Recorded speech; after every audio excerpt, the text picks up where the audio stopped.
अर्चना सिंह, स्वागत है आपका न्यूज रूम लाइव में।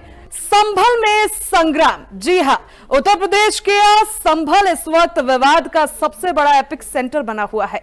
जिस तरीके की तस्वीरें सामने निकल के आ रही हैं, उसके बाद से ऐसा लगता है कि जो माहौल उस वक्त वहां पे होगा वो बड़ा ही भयावह होगा। लेकिन सवाल यह उठता है कि यह विवाद कहां से शुरू हुआ, जो पत्थरबाजी हुई, इतने पत्थर कहां से आ गए, और उसके बाद से यह सबसे बड़ा सवाल है कि जब कोर्ट के आदेश पर सर्वे करने के लिए टीम भेजी गई थी तो आखिर उपद्रवी जो है वो उपद्रव क्यों मचाने लगे, सर्वे करने से क्यों रोका गया। इन तमाम सवालों के जवाब लेंगे, जो जिम्मेदार है उनसे सवाल करेंगे। आज इस डिबेट में इसी पे चर्चा करेंगे और तमाम तरह की जानकारियां लेंगे और उनसे सवाल पूछेंगे कि आखिर क्यों संभल में इस संग्राम के चलते नेता भी अब संभल रहे हैं और साथ ही जो राजनीति है वो भी चरम तरीके से इस पूरे प्रकरण में की जा रही है। हमारे साथ एक बड़ा पैनल भी जुड़ेगा, उनसे पूरी जानकारी लेंगे, लेकिन उससे पहले ये देखिए हमारी रिपोर्ट और नेताओं ने क्या कुछ कहा है वो भी आपको सुनाते हैं।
घटी है वो साजिश के तहत घटी है और हमें अफसोस है कि इस प्रदेश और देश के अंदर मुसलमान अपने आप को असहाय महसूस कर रहा है और उनको टारगेट करके उनके साथ में जो जुल्म ज्यादती की जा रही है वो अफसोसजनक है।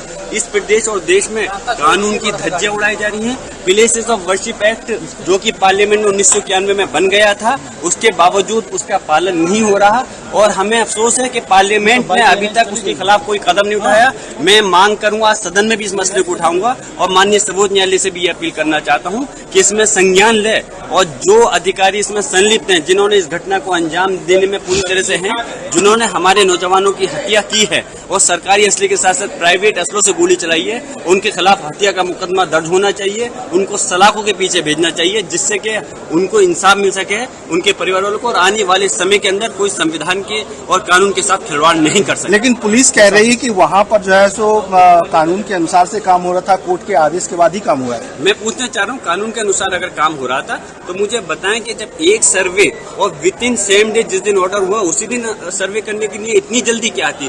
क्या कोर्ट का ऐसा आदेश था कि सेम डे आप विद इन 1 आवर के अंदर आपको सर्वे करना है? इतनी इमरजेंसी क्या थी कि आप विद इन हम 1 वीक भी सर्वे कर सकते थे, 2-3 डेज कर सकते थे। लेकिन एक सर्वे कंप्लीट होने के बाद डीएम, एसपी और सब कमिश्नर जो कि सर्वे कमिश्नर थे, उन्होंने कहा हमारा सर्वे कंप्लीट हो गया। हमने पूछा कुछ करना हो तो अभी फाइनल कर लो, बोले नहीं कंप्लीट हो चुका, हम सिर्फ रिपोर्ट जमा करेंगे। दूसरा सर्वे करने की आवश्यकता क्या थी? दूसरा सर्वे अगर वो करना चाहते थे तो कोर्ट का आदेश लेते, उसके बाद सर्वे करते। अगर अपनी तानाशाही पे वो लोग अड़े हुए थे फिर भी सर्वे करना था तो एक समन्वय समिति बनाते, लोगों को आपस में मिलकर के उसके बाद कॉन्फिडेंस में लेके करना चाहिए था। एक मॉब की शक्ल में जय श्री राम के नारे लगा करके आप सर्वे करने जा रहे हो, लोगों के अंदर क्या मैसेज देना चाहते हैं? वहाँ साजिश थी पहले से, साजिश पुलिस प्रशासनिक अधिकारियों की साजिश थी।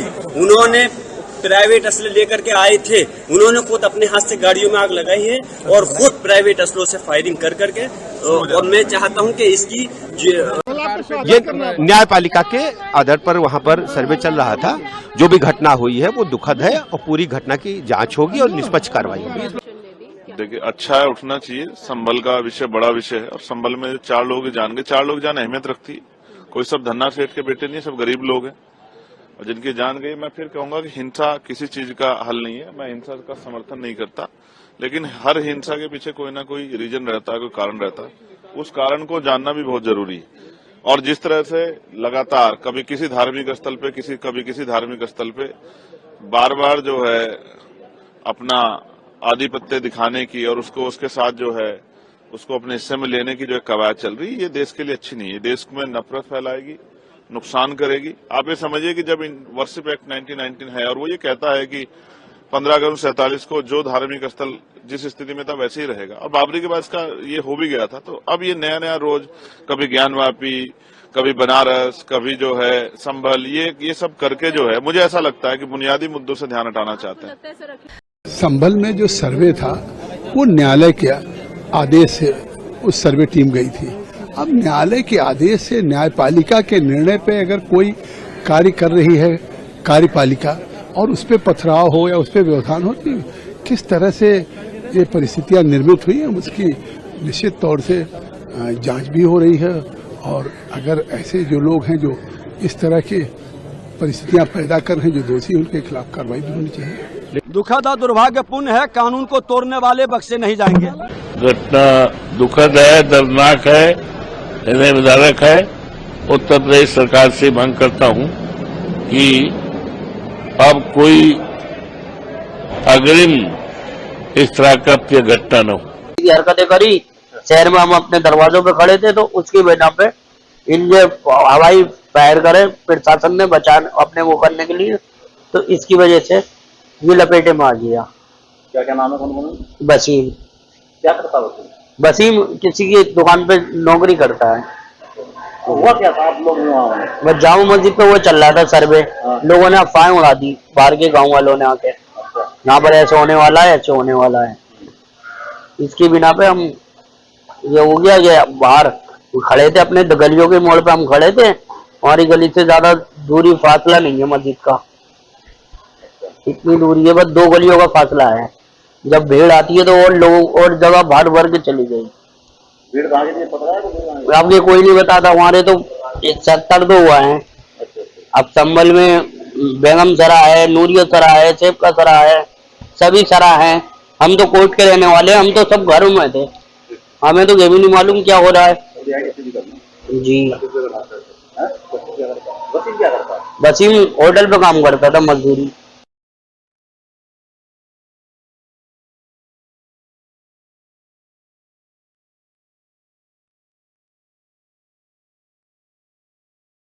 जिस तरीके से संभल की स्थिति है उस पे लाजमी है कि नेताओं के बयान सामने आएंगे। कुछ नेताओं ने संभल पर संग्राम छेड़ा है तो कुछ नेता जो है संभल पे संभल कर बयान दे रहे हैं। लेकिन देखिए, हम अपने चर्चा की तरफ आगे बढ़ते हैं। हमारे साथ एक बड़ा पैनल जुड़ रहा है। सूफी संत खालिद नकवी मुस्लिम स्कॉलर हैं, बहुत बहुत स्वागत है सर आपका। शाकिर अली जी कांग्रेस नेता हैं, बहुत बहुत स्वागत है सर आपका। प्रमोद कुमार सुप्रीम कोर्ट के वकील हैं, स्वागत है सर आपका। और साथ ही दारा सिंह जी सपा नेता हैं, स्वागत है सर आपका। और अवधेश उपाध्याय बीजेपी नेता है, स्वागत है सर आपका। और धर्मेंद्र गिरी महाराज वृंदावन से है, महाराज जी स्वागत है आपका। तो देखिए, चर्चा की शुरुआत करते हैं। मैं सबसे पहले प्रमोद जी का रुख करूंगी। प्रमोद जी, अगर कोर्ट से यह आदेश पारित हुआ कि 19 नवंबर को सर्वे कराया जाएगा, ठीक है, वहां पे मुस्लिम जो थे, मुस्लिम समुदाय, उन्होंने कोई अड़ंगा नहीं लगाया। 19 नवंबर को जो क्रियाएं थी वो सुचारू रूप से हो गई, लेकिन क्या कोर्ट ने कहीं ऐसा कहा था क्या कि सर्वे एक ही दिन होगा?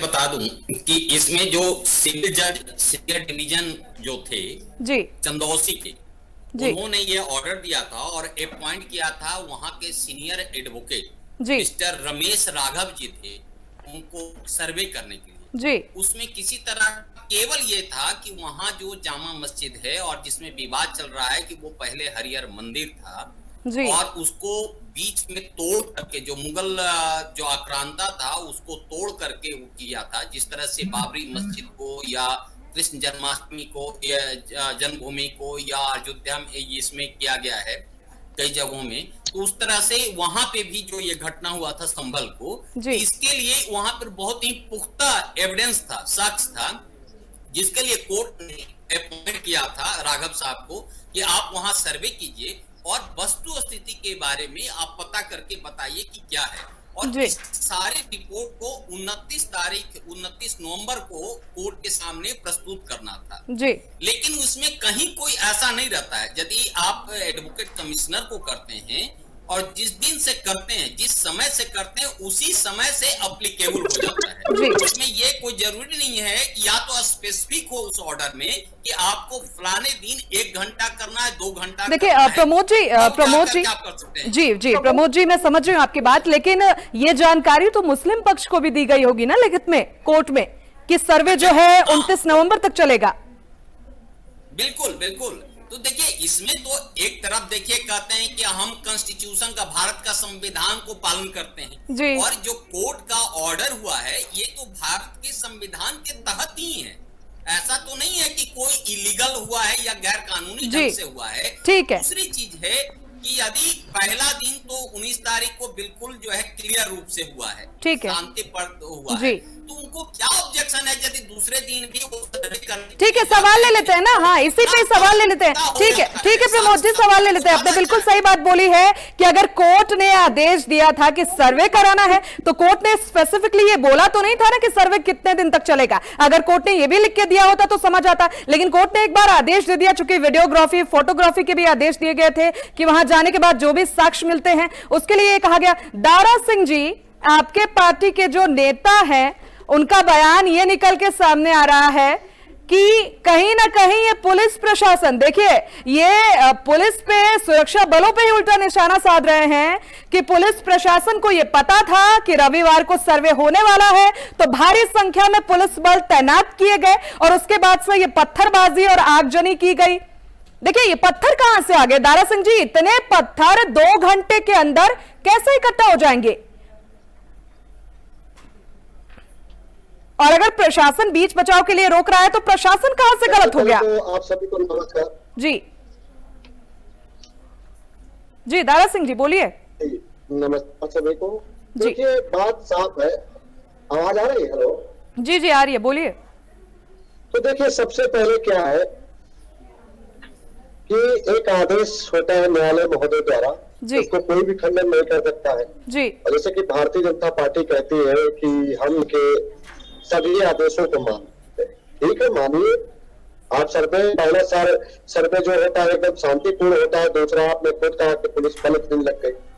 तीसरा ये होता है कि वहां पर देखिए नारा कैसे लगाए गए, पत्थर कहां से आगे भी आपका सवाल था। नहीं अब नहीं देखिए दारा सिंह जी दिक्कत क्या है? दिक्कत क्या नहीं दारा सिंह जी दिक्कत क्या है? नहीं मेरी बात सुनिए ना दारा सिंह जी, मेरी बात सुन लीजिए ना। दिक्कत कहां है? अगर सर्वे करने के लिए रविवार को पहुंचे, कोर्ट ने आदेश दिया था कि वीडियोग्राफी करनी है, फोटोग्राफी करनी है, उनको साक्ष्य कलेक्ट करने थे, तो ये भीड़ और ये जो उपद्रवी थे एकदम से भड़काऊ कैसे हो गए? और खबर तो ये भी निकल के सामने आ रही है कि 400 से 500 उपद्रवी सर्वे के दौरान मस्जिद में मौजूद थे। ऐसी स्थिति वहां की बन गई थी। देखिए सोची समझी साजिश थी, भारतीय जनता पार्टी की है, ये मरवाना चाहते हैं लोगों को। भारतीय जनता ये नहीं, ये बड़ा बयान दे रहे हैं आप। नहीं दारा सिंह जी बड़ा बयान दे रहे हैं। ठीक है मैं रुक कर देती हूँ ना। ठीक है बीजेपी नेता हमारे साथ है, अवधेश जी का रुक कर लेती हूँ। अवधेश जी देखिए बड़ा आरोप लगा रहे हैं कि भारतीय जनता पार्टी की सोची समझी साजिश है। जी देखिए रजनी जी मैं बताऊं आपको, संभल में जो घटना हुई है बहुत ही दुर्भाग्यपूर्ण घटना है जी देखिए, हमारा देश सबसे बड़ा लोकतांत्रिक देश है विश्व का, जी, जो 4 पिलर पर खड़ा हुआ है। कौन कौन से पिलर हैं उसके? न्यायपालिका, कार्यपालिका, विधायिका, पत्रकार। ठीक है, सब अपना अपना काम करते हैं और ये देश संविधान से चलने वाला देश, एक स्वयं को विशेष लोग। ठीक है, आप एक बात बताइए, जब एक विवादित ढांचे को लेकर कोई न्यायालय का फैसला सुनाता है, कोई आदेश देता है सर्वे के लिए, ठीक है, तो क्या वो गलत है? क्या संविधान के खिलाफ है? वो पूछ लीजिए कितने यहाँ पे बैठे, नहीं बता पाएंगे। देखिए, संवैधानिक तरीके से ही न्यायालय ने आदेश दिया था विवादित ढांचे को सर्वे के लिए। ठीक है, और सर्वे टीम शांतिपूर्वक गई थी। लोग कह रहे हैं कि पता नहीं, जब पता नहीं, 1 हफ्ते पहले बता दिया गया जी। जो मजदूरी टीम है, जो कमेटी है, उसको 1 हफ्ते पहले बता दिया गया और ये लिखित में दिया भी गया था कोर्ट की तरफ से। बिल्कुल बिल्कुल बिल्कुल, मैं सही कह रहा हूँ, आप भी सही कह रहे हैं। लेकिन सच्चाई ये है, जो ये बार बार कह रहे हैं साजिश साजिश साजिश रचने वाली बात, आज संबल की पुलिस प्रशासन ने साफ कर दिया कि हिंसा फैलाने के पीछे किसका हाथ था। संबल के जो सांसद हैं जियाउर रहमान भट्ट और जो संबल के विधायक है सपा के इकबाल महमूद, उसका बेटा सुहेल इकबाल, मतलब दोनों सपा के हैं। इसका मतलब साजिश कौन करता है? समाजवादी पार्टी। गुंडों का साथ कौन देता है? समाजवादी पार्टी। दंगे कौन करवाता है? समाजवादी पार्टी। तो साजिश करने वाला कौन निकला संबल में? समाजवादी पार्टी। इसीलिए देखिए, अगले चालक जी ने बयान दिया है, क्या दिया बताया आपने, कि जो जय श्री राम के जो नारे लगाते हैं वो सद्भाव को बिगाड़ने का काम करते हैं। अरे वाह! और जो नाराज तकबीर का जो नारा लगाते हैं वो क्या शांति दूत है क्या? शांति बनाने का काम करते हैं देश में। अगर जय श्री राम सद्भाव को बिगाड़ने का काम करता है तो नाराज तकबीर अल्लाह अकबर क्या है? ठीक है, जवाब ले लेते ना। ठीक है, स्पष्ट होता है उत्तर प्रदेश में जो उपचुनाव में समाजवादी पार्टी की जो हार हुई, करारी हार हुई, उसकी खुन्नस निकालने के लिए संबल को आग में झोंका गया, संबल में हिंसा की गई। ठीक है दारा सिंह जी, ठीक है अवधेश जी, मैं आपके पास वापस। दारा सिंह जी, चुनाव में हार हुई आपकी और इसकी खुन्नस दिख रही है, और जिस तरीके से आपके नेता और सांसद बयान दे रहे हैं वो तो बिल्कुल संभल के नहीं दे रहे हैं। अरे समाजवादी पार्टी के पूरे सुनने नहीं जा रहे तो फिर बुलवाते रहिए। आप उनको कितना समय दे दिया बोलने के लिए? अब बोलना नहीं बोलिए दारा सिंह जी, मैं आपको भी आपका वक्त दे रही हूँ, आप अपनी बात पूरी करें। कहना गलत है दारा सिंह भाई, आप बताइए, आप हिंदू हैं, आप भी हिंदू हैं, क्या जय श्री राम कहना गलत है? भारतीय जनता पार्टी से नहीं, आप मुझे बताइए। अवधेश जी, नहीं अवधेश जी देखिए, नहीं अवधेश जी, जब आपकी बारी आएगी मैं आपको वक्त दूंगी। अवधेश जी देखिए, मैंने आपकी बारी पे आपको वक्त दिया। दारा सिंह जी को बोलने दीजिए। दारा सिंह जी अपनी बात पूरी कीजिए। मैं सोच रहा हूँ। ठीक है, दारा सिंह जी अपनी बात पूरी कीजिए। मैं सोच रहा हूँ, ठीक है, मुझे हिंदू में मत किए। दूसरा चीज, भारतीय जनता पार्टी मुझे यह बता दीजिए, किसी गरीब का जब न्यायालय द्वारा आदेश आता है कि इसकी जमीन खाली कराई जाए, आप 3 महीना, 4 महीना, 5 महीना, 6 महीना, 1 साल लगा दिए, उसकी टीम नहीं गठित हो पाती है, उसकी जमीन नहीं छोड़ा पाती। यही भारतीय जनता पार्टी की बात करते हो। कागज में, अरे भाई, इसका केस तो बदल चल रहा है। दारा सिंह जी, इसका केस का बदल चल रहा है, 15 से चला पूरा नहीं होगा शायद। आपको शायद पता नहीं हुई है कब से चल रहा है इसका केस। सुप्रीम कोर्ट आदेश करता है तो उसी न्यायालय का एक जगह आप अपमान करते हो और दूसरी जगह कहते हो हम सम्मान करते हैं। कौन सा और आप संविधान मानते हो? आप बता दीजिए। अरे सब जानते हैं। नहीं दारा सिंह जी, नहीं दारा सिंह जी, मेरा एक सवाल है। नहीं दारा सिंह जी, एक सवाल, नहीं एक सवाल है, क्या दिक्कत है सर? अगर कोर्ट ने आदेश दिया है, वीडियोग्राफी की बात कही है, फोटोग्राफी की बात की है, तो क्या दिक्कत है? अरे सर्वे करने के लिए टीम जा रही है तो मुस्लिम समुदाय इतना उपद्रवी क्यों हो रहा है? और सबसे बड़ी बात तो ये है कि दंगे कहीं भी होते नहीं। देखिए सोची समझी साजिश जरूर हो सकती है, वो जिसकी भी हो। देखिए दंगे जहां पे भी होते हैं, 2 घंटे पहले, 1 घंटे पहले इतनी मात्रा में पत्थर, इतनी तादाद में पत्थर कहां से आ जाएंगे सर? इतने पत्थर और प्राइवेट असले आ रहे हैं, कहां से आएंगे सर? मतलब ये पहले से साजिश की गई है। सारे मुस्लिमों को इकट्ठा करो और भारतीय जनता पार्टी की सत्ता है, बढ़िया डबल इंजन की सरकार है, तो उड़वा दो उनको। इतनी दिक्कत है उनसे तो उड़वा दीजिए। पता है इसमें निर्दोष मारे जाते हैं। बहराइच में कौन मारा गया? घंटा मारा गया। क्या हुआ उसके साथ? क्या हुआ उसके साथ? क्या उसका जीवन लौटा है भारतीय जनता पार्टी वाले? दारा सिंह जी, मैं आपसे नहीं दारा सिंह जी, मैं यहाँ देखिए मंदिर मस्जिद की बात है। दारा सिंह जी मंदिर मस्जिद की बात कर रही हूँ, मैं संभल पे सवाल ले रही हूँ, आप टॉपिक मुद्दे को भटका देते हैं। आप पीछे चले जाते हैं। मैं अभी संभल के मुद्दे पे डिबेट कर रही हूँ, आपसे जानकारी ले रही हूँ। आपके पार्टी के नेता ऐसे बयान दे रहे हैं और आप बहराइच पे चले गए, बताइए। नहीं ठीक है, मैं आपके पास वापस लौटती हूँ। नहीं ठीक है, हमारे साथ नहीं, ठीक है, मैं आपके पास वापस लौटूंगी। धर्मेंद्र गिरी महाराज जी हमारे साथ, ठीक है, मैं आप दोनों के पास वापस लौटती हूँ। हमारे पास और भी गेस्ट है, देखिए दारा सिंह जी हमारे पास और भी गेस्ट है, उनसे भी ले फिल्मी अंदाज की तरह संबंध में जो मारे गए वो भारतीय जनता पार्टी के। ठीक है, देखिए हमारे साथ धर्मेंद्र गिरी महाराज जी हैं, उनसे जानकारी लेंगे। देखिए महाराज जी, जिस तरीके से कोर्ट का आदेश आया कि वहां सर्वे होना चाहिए और उसके बाद से जो एक पूरी टीम थी वो भेजी गई, पहले दिन तो कुछ नहीं हुआ, लेकिन रविवार को जैसी पिक्चर निकल के सामने आई है और जिस तरीके से उपद्रवियों ने उपद्रव वहां पे मचाया है, क्या कहेंगे आप? देखिए, मुसलमानों के लिए ये कोई पहली बार नहीं है, और जहां तक बात कोर्ट के सर्वे की है जी, तो सिर्फ अभी तो सर्वे ही हुआ है जी। तो सर्वे में अगर मुसलमान इतना आक्रोशित हो रहा है और ये प्लानिंग के साथ इनकी हर मस्जिद की अगर तलाशी भी कराई जाएगी जी, तो आपको हजारों की संख्या में तलवार, कटार और अन्य इस तरीके के असला मिलेंगे, जिनसे कि क्योंकि ये एजेंडे के तहत कार्य करने वाले लोग, कि इनके ऊपर जैसे ही कोई विपत्ति आए या सत्य इनके सामने लाया जाए तो उसके लिए ये अपना जो हिंसक जो रूप है उसको धारण करें और भोली वाली जनता को उसका संहार करें। लेकिन आज जब हम हमारे वकील साहब बैठे हैं, इन्होंने कानून की बात कही है जी, लेकिन मैं ये बताना चाहूंगा, कानून उसका है जो सत्य है जी। असत्य के लिए कानून नहीं बना है, भले उसको थोड़ा समय लगता है। अयोध्या पे इतने लंबा समय लगा, अभी काशी और मथुरा पर भी समय लग रहा है, लेकिन सत्य जिस दिन सामने आ जाए और सुप्रीम कोर्ट का अगर कोई आदेश है तो उसको मानना सभी के हक का कार्य है, क्योंकि सम्मान सभी को करना चाहिए संविधान का और कानून का जी। लेकिन आज मुसलमान हिंसक क्यों है हमारे देश में? अगर भारत और पाकिस्तान का मैच हो और पाकिस्तान मैच हार जाए तो भारत के मुसलमान तो अपना टीवी तक तोड़ देते हैं, वहां भी दंगे ये कर देते हैं। तो भारत में तो मुसलमान कट्टरपंथी हैं जो सिर्फ अपने अल्लाह अकबर का नारा लगाने वाले मुसलमान हैं। उनको तो कहना चाहूंगा, एक देश दिया था ना, अभी तो उसका जो समझौता है, जो डायरेक्ट एक्शन डे जारी करके मुसलमानों ने अलग देश की मांग की थी, अभी तो उसका समझौता ही पूर्ण नहीं है। तो कहने का तात्पर्य यह है कि भारत में उसी मुसलमान को रहने की आवश्यकता है जो शांति और सौहार्द बनाने में भारत का सहयोग करे। जी ठीक है, मैं किसी भी झगड़ा या उपद्रव या अन्य ये आतंकवाद, जिहाद, इनको समर्थन करने वाले मुसलमान को। ठीक है, मैं आपकी बात समझ गई। हमारे साथ मुस्लिम स्कॉलर मौजूद है, सूफी संत खालिद जी, उनसे भी जवाब लेंगे। ठीक है महाराज जी आपके पास वापस लौटती हूँ। हमारे साथ सूफी संत खालिद नकवी जी मौजूद है, उनसे जवाब लेंगे। सर, ये दूसरी बार सर्वे कार्ड खेलने की क्या जरूरत पड़ गई? इसे कार्ड क्यों बनाया जा रहा है ऐसा? धन्यवाद, आपने मुझे चुना इसके लिए। पहले तो मुझे ये ताजुब होता है कि भारत जैसे एक देश में कोर्ट के ऑर्डर के ऊपर, कोर्ट के एक जो है सर्वे के ऑर्डर के ऊपर इतना बवाल क्रिएट हो गया जी। और जो मेरे साथी हैं, जो मैं इनको सबको सुन रहा था, तो प्लीज आप भी हमको सुनिए।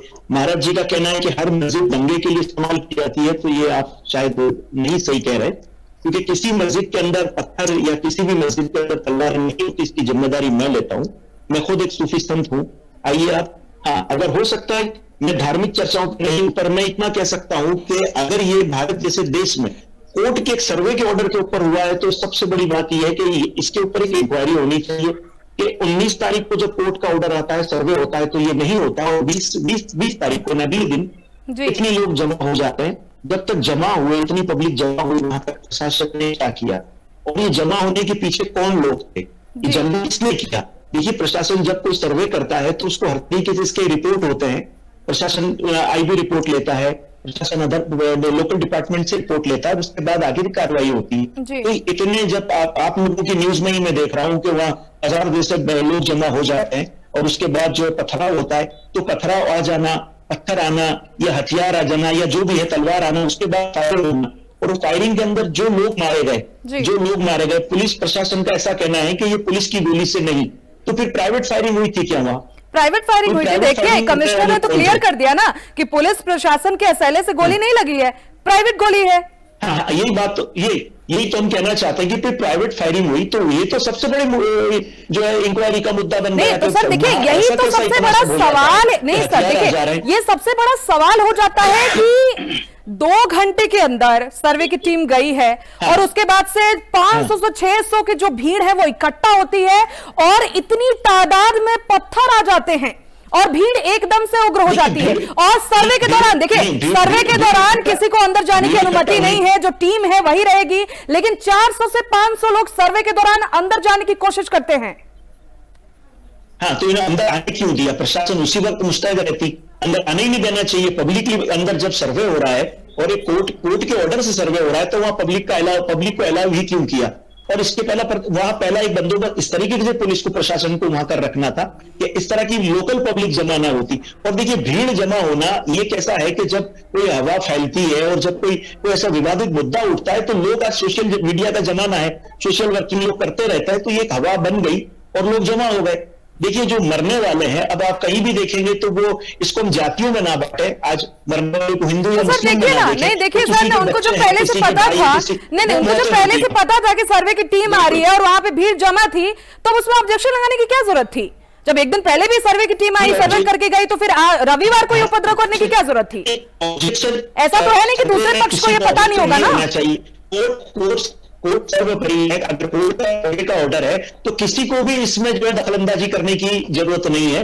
अगर सर्वे है तो कोर्ट को सर्वे ही करना था ना, कि अगर जो पक्ष है, जो है तो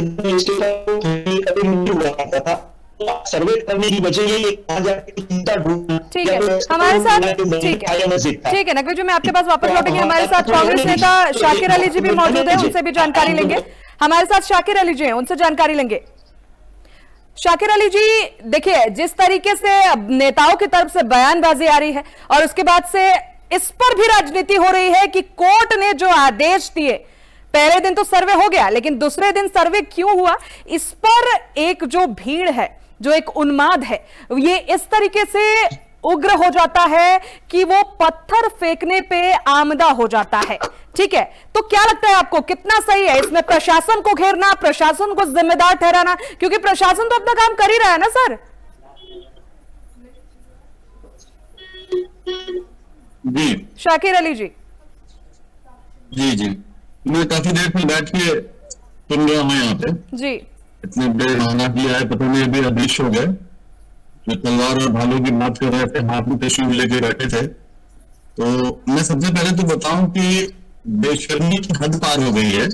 हम लोग यहाँ बैठ के बहस कर रहे हैं, किसी के दिलो दिमाग में संवेदना नहीं है कि किसी के माँ का मृत्यु हो गया, किसी के पति का डेथ हो गया। एक भारतीय 5 लोगों को हत्या कर दी गई और ये हो रहा है पटेल है।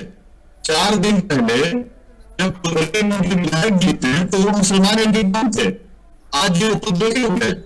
तो इन बेशर्मों को कहिए कि अब हाल फिलहाल चुनाव जीत करके एन प्रकार इन्होंने सत्ता बना ली और ये इस तरह से डेवलपमेंट के काम ना शुरू करके, नौजवानों को मुद्दार ना करके, माँ बहनों की सुरक्षा की बात ना करके, ये मैं तो कह रहा हूँ भाजपा से मैंने कई बार अपील किया है कि आप पूजा पाठ करने वाले लोग हैं, देश की सारी मस्जिदों को कब्जे में ले लें, आपकी सत्ता है, और सारे नेता वहीं बैठ के राम जी की भक्ति करें, उनका पूजा करें, कोई नहीं रोक रहा है।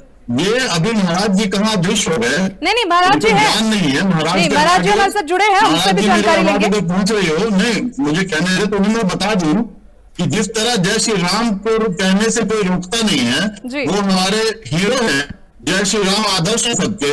इस तरह अल्लाह अकबर कहने से किसी की बात की हैसियत नहीं रोक दे। अल्लाह अकबर का अर्थ जाने, अल्लाह सबसे बड़ा है, भगवान सबसे बड़ा है, इसमें गलत क्या है? इन जाहिलों को डिबेट मत बुलाया कीजिए, अज्ञानी लोगों को ठीक है। नहीं शाकिर अली जी आप, नहीं शाकिर अली जी आप ये मत बताइए ना किसको बुलाना है किसको नहीं बुलाना है। देखना बंद कर देंगे, मोस्ट ऑफ द चैनल लोगों ने देखना बंद कर दिया है, क्योंकि वन साइडेड बात होती है। डिबेट में क्या होता है कि अच्छी पॉजिटिव बातें होनी चाहिए, जनहित की बातें होनी चाहिए। आगे कहीं से ड्रामा करने के लिए अल्लाह अकबर बोलने वाले पाकिस्तान इनके बाप ने दिया है। उस वक्त क्या स्थिति रही? भारत में हर वो मुसलमान, हिंदू, मुस्लिम, सिख, ईसाई सबका अधिकार है। अगर कोई धर्म में है तो धर्म को हटा लें, और ऐसे लोगों ने ही गंदगी को प्रमोट किया है। ठीक है, अवधेश जी से जवाब ले लेंगे। ठीक है, अरे ठेकेदारी का रिजल्ट ये आया कि राम मंदिर में आप अयोध्या हार गए। प्रभु राम जहां जहां गए आप चित्रकूट हारे। मैं वही सवाल पूछ रही हूँ शाकिर अली जी। ठीक है शाकिर अली जी, मैं वही सवाल पूछ रही हूँ। अवधेश जी जवाब दे दीजिए, जब से राम मंदिर बना है आप लोगों को ऐसा लाइसेंस मिल गया है, देखिए विपक्ष की तरफ से कहना है कि आप लोगों को लाइसेंस मिल गया है कि कहीं भी मस्जिद तोड़ के मंदिर बनवाने के लिए आप लोग उतारू हो जा रहे हैं। ले लेना, पूरा भारत लेना, पूजा पाठ करें। देखिए देश का डेवलपमेंट ना करें, देश का डेवलपमेंट इनके बस का है नहीं।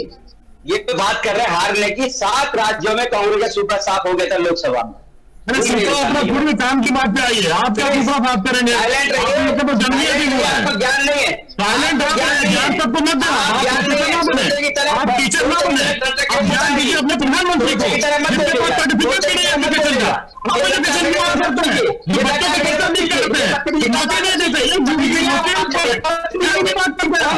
प्रेशर भी क्या है? शाकिर अली जी,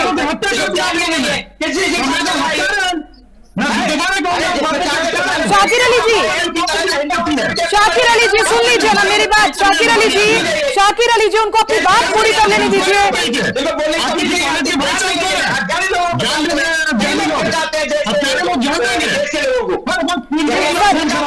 सर एक सेकंड, शाकिर अली जी,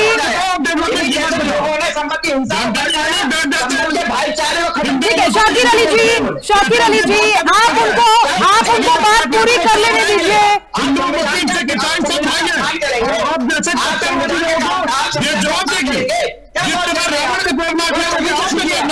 अवधेश जी ऐसे समझ नहीं आएगा। देखिए ऐसे डिबेट नहीं हो पाएगा सर। सर हम चर्चा कर रहे हैं, नहीं सर देखिए हम चर्चा कर रहे हैं, आप लोगों से राय मांग रहे हैं, ऐसे डिबेट नहीं हो पाएगी सर। हमारे दर्शकों को समझ में नहीं आएगा आप क्या कहना चाहते हैं। मैं आपसे बार बार कह रही हूं कि एक एक करके अपना अपना पक्ष रखिए। शाकिर अली जी, मुख्यमंत्री ठीक है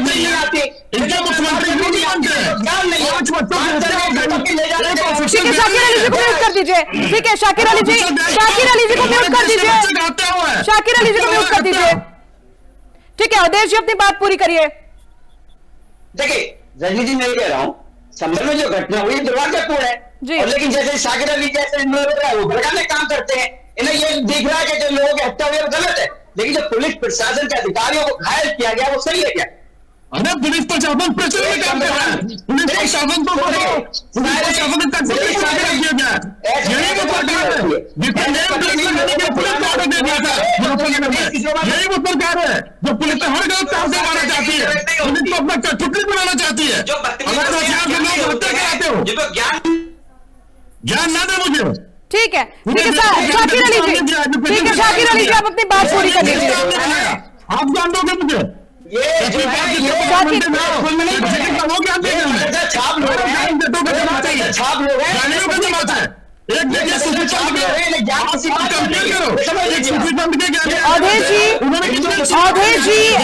जी आप मेरी बात सुनिए।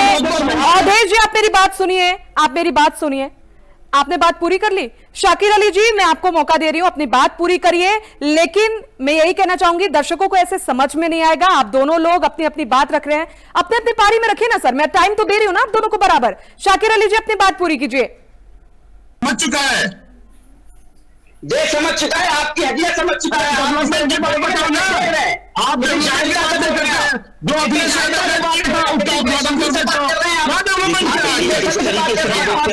ऐसे डिबेट नहीं हो पाएगी ना। ठीक है आप इन दोनों को म्यूट कर दीजिए। ठीक है मैं पीसीआर से रिक्वेस्ट करूंगी कि इन दोनों को म्यूट कर दीजिए। देखिए हमारे साथ सूफी संत है खालिद जी, उनसे भी जान लेते हैं कि एक तरफ विपक्ष की तरफ से यह निकल के सामने आ रहा है कि जब से केंद्र में सरकार बनी है और उसके बाद से जब से राम मंदिर का निर्माण हुआ है, इनको एक लाइसेंस मिल गया है कि किसी भी मस्जिद को हटा के वहां पे मंदिर के लिए ताल ठोक दे। नकवी जी पहली बात तो यह है कि जिस तरह डिबेट उस पर चली जाती है अपनी हकीकत मुद्दा ही खत्म हो जाता है पूरा।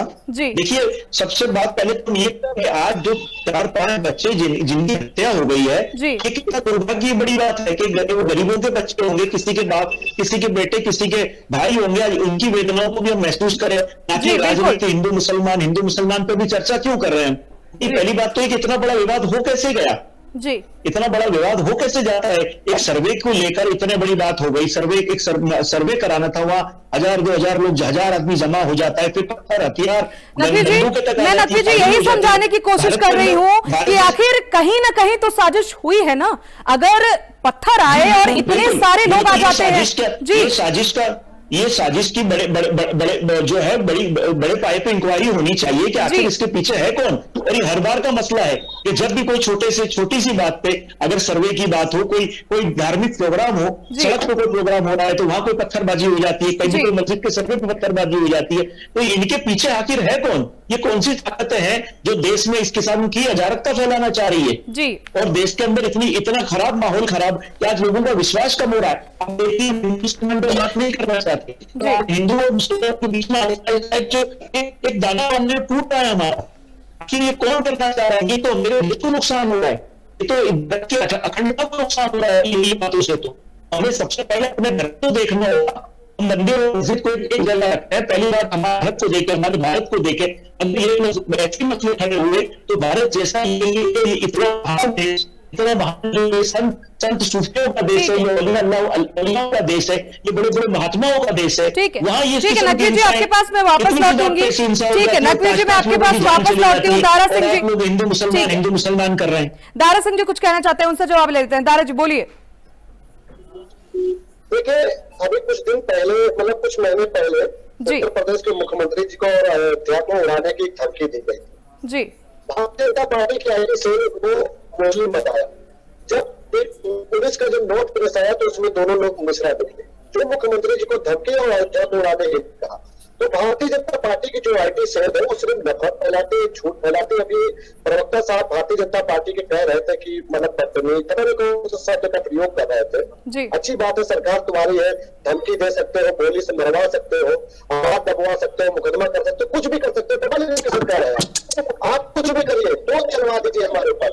दूसरी चीज ये बता दीजिए कि आप बता 2 घंटे का जो सर्वे का आदेश हुआ था, आपके पास इतनी एजेंसियां हैं, इतनी खुफिया एजेंसियां हैं, वो क्या कर रही थी? क्या कर रही थी? आप कह रहे थे कि ये बदतमीज अनपढ़ है, इनको दिखते नहीं।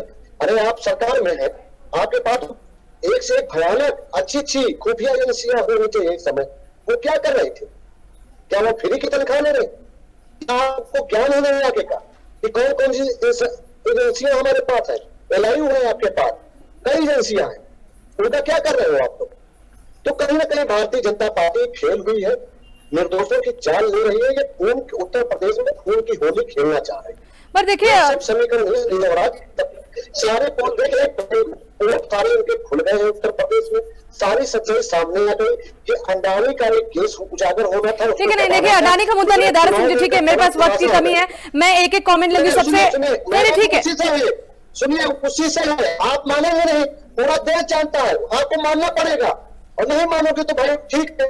ठीक है दारा सिंह जी, मेरे पास वक्त की कमी है, इसलिए मेरे और भी गेस्ट हैं और आखिरी कमेंट की बारी है। मैं सबसे आखिरी कमेंट लूंगी। दारा सिंह जी हमारे साथ सुप्रीम कोर्ट से वकील है प्रमोद जी। प्रमोद जी आखिरी कमेंट क्या होगा? देखिए जिस तरीके से सर्वे पे रोक लगाया गया है और उसके बाद से ये जो भीड़ है, ये जो उपद्रव है, वो आंखों देखा है, हमारे आंखों के सामने दिख रहा है, और उसके बाद से ये भी बड़ी जानकारी निकल के सामने आ रही है कि सर्वे को रोका गया है, 400 से 500 लोग मस्जिद के अंदर मिले हैं। आखिरी कमेंट प्रमोद जी।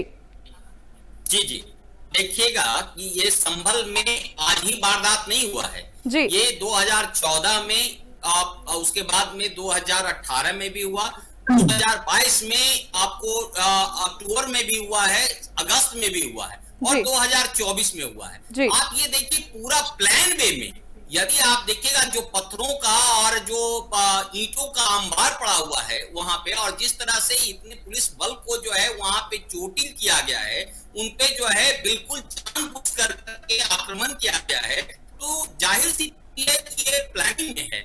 और एक चीज मैं बता दूं आपको कि केवल प्लानिंग यहाँ पर नहीं था, अयोध्या में भी पहले ऐसे ही होते रहता था, बनारस में भी ऐसे होता था, और केवल हिंदुस्तान तक की बात नहीं है। यदि आप इजराइल का अभी जो घटना और हमास का जो देख रहे हैं, वो इजराइल में भी मूल मुद्दा क्या है? वहां का जो मूल मुद्दा है वो मस्जिद के ऊपर में है। तो ये जहां जाते हैं वो कुछ न कुछ गुनाहगारी करते रहते हैं। ठीक है प्रमोद जी। अवधेश जी आखिरी कमेंट। ठीक है प्रमोद जी, मैं समझ गई। ठीक है अवधेश जी आखिरी कमेंट दे दीजिए।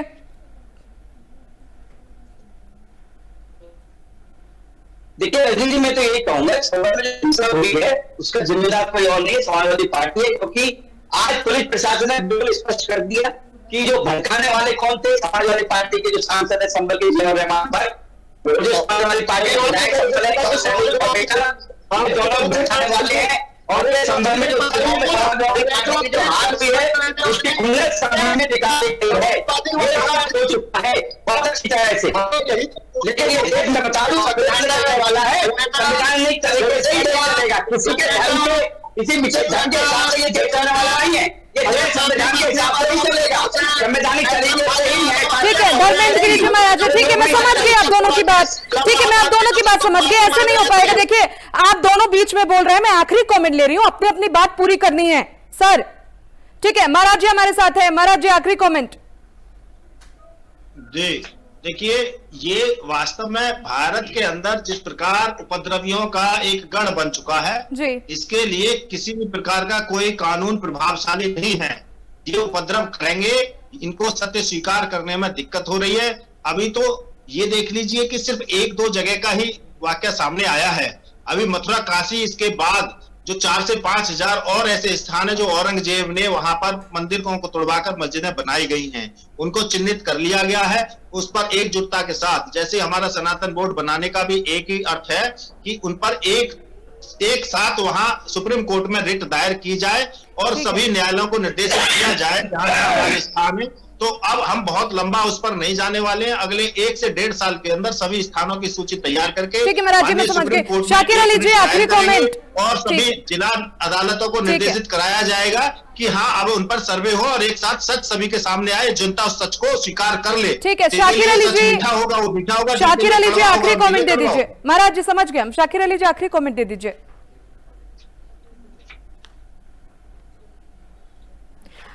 ठीक है हमारे साथ सूफी संत है, उनसे आखिरी कमेंट लेते हैं। लोगों को यहाँ नहीं बुलाना है, यहाँ वैसे लोगों को बुलाइए जो सभी धर्म का सम्मान करें, जो सभी धर्म को प्यार करें, जो इंसान को इंसान समझे। निवेदन करता हूँ ऐसे लोगों को जो देश की जनता को वर्गलाए और दहनगी बात करे। नहीं शाकिर अली जी से तो देख के मुझे अफसोस लगा। नहीं शाकिर अली जी नहीं, एक सेकंड शाकिर अली जी हमें मत बताइए हमें किसको डिबेट में बुलाना है। शाकिर अली जी महाराज जी आत्ममंथन कीजिए। आप पहले भी महाराज लोग होते थे जो इंसानियत की बात करते थे, आपने आज इंसानियत को शर्मसार कर दिया। आपने गणतंत्र को, मैं तो बचपन से लेकर जवानी तक आज तक मस्जिद में एक तलवार नहीं दिखा मैंने। आप लोग घटिया बात करने आते हैं, बिल्कुल नहीं। शाकिर अली जी नहीं चला तो आप भी नहीं चलोगे। शाकिर अली जी नहीं क्या कर रहे हैं आप? नहीं शाकिर अली जी एक सेकंड, लोग प्रभु राम के नहीं शाकिर अली जी आप क्या बोल रहे हैं? मैं आपसे आखिरी कमेंट की बात कर रही हूँ, अपनी बात पूरी कीजिए शाकिर अली जी। कहीं भी जाके मस्जिद में मंदिर बना देना, अरे जो मंदिर है वहीं तो इंसानियत की पूजा करो, इंसानियत छोड़ के हवानियत पे आ जाते हैं। ठीक है शाकिर अली जी मैं समझ गई। सूफी संत खालिद जी हमारे साथ है, आखिरी कमेंट दे दीजिए सर। जी मेरा ये दो हाथ जोड़कर निवेदन है कि किसी भी अफवाहों में ना आए, और जो हो रहा है उसे वो बहुत दुखद है, बहुत दुख हो रहा है हमको ये सुनकर हमारे देश में कि इस तरीके से एक छोटी सी बात पर आज 5-5 बच्चों की जान चली गई, बड़ी तकलीफ हो रही। तो मेरा नेताओं से, धर्मगुरुओं सबसे हाथ जोड़कर निवेदन है कि ऐसी कोई भी अफवाह न फैलाए। ठीक है आप सभी मेहमानों का बहुत बहुत शुक्रिया इस डिबेट में जुड़ने के लिए और तमाम तरह की जानकारी रखने के लिए और अपने अपने पार्टी की तरफ से अपनी पक्ष रखने के लिए।